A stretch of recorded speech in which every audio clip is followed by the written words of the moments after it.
Bonjour à tous les apprenants d'anglais et bienvenue sur la classe de Madame M, votre chaîne préférée pour maîtriser l'anglais étape par étape.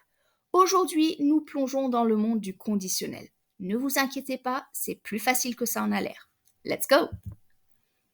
Le conditionnel est une manière de parler de choses qui pourraient se produire, pourraient arriver ou que nous aimerions qu'elles se produisent. Pensez-y comme un pont entre la réalité et la possibilité.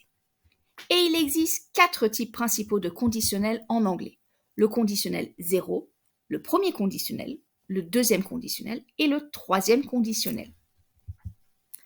Tout d'abord, le conditionnel 0. Il est utilisé pour des vérités générales ou les lois de la nature. Il se construit avec une clause condition if plus présent simple, suivie d'une clause principale au présent simple. Par exemple, if you heat water to 100 degrees, it boils. En français, cela donne si vous chauffez l'eau à 100 degrés, elle bout. On retrouve donc bien notre clause condition if you heat avec heat conjugué au présent simple et notre clause principale it boils avec boils conjugué au présent simple. C'est simple, non? Pensez à toutes ces vérités universelles comme if it rains, the ground gets wet. S'il pleut, le sol devient mouillé. Ensuite, nous avons le premier conditionnel. Il est utilisé pour parler des situations possibles dans le futur. Il se construit avec une clause condition if plus présent simple, suivie d'une clause principale, will plus base verbale.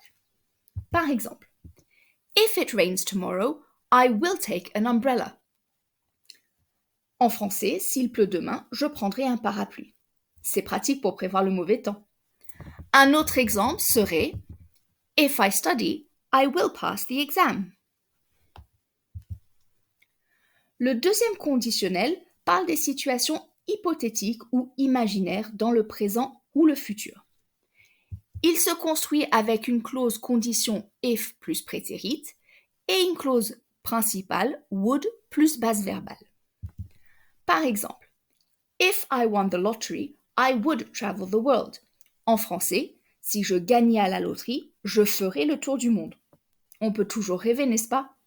Ou encore, if I were you, I would accept the job. Si j'étais toi, j'accepterais le travail. Oui, were est correct ici, même pour I, parce qu'on est au conditionnel. Enfin, le troisième conditionnel. Il est utilisé pour parler des situations imaginaires dans le passé, des choses qui ne se sont pas produites. On le construit avec une clause principale if plus perfect ou plus que parfait et une clause principale would have plus base verbale. Par exemple, if I had known about the party, I would have gone. En français, si j'avais su pour la fête, j'y serais allé. Dommage, non? Un autre exemple serait if they had left earlier, they would have caught the train. S'ils étaient partis plus tôt, ils auraient attrapé le train. Récapitulons. Nous avons le conditionnel 0 pour les vérités générales, le premier conditionnel pour les possibilités futures, le deuxième conditionnel pour les situations hypothétiques et le troisième conditionnel pour les regrets du passé. Vous voyez, c'est pas sorcier.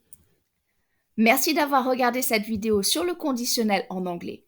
N'oubliez pas de vous abonner à la classe de Madame M pour plus de leçons d'anglais amusantes et éducatives. Et surtout, laissez un commentaire si vous avez des questions ou des idées pour de futures vidéos. See you soon!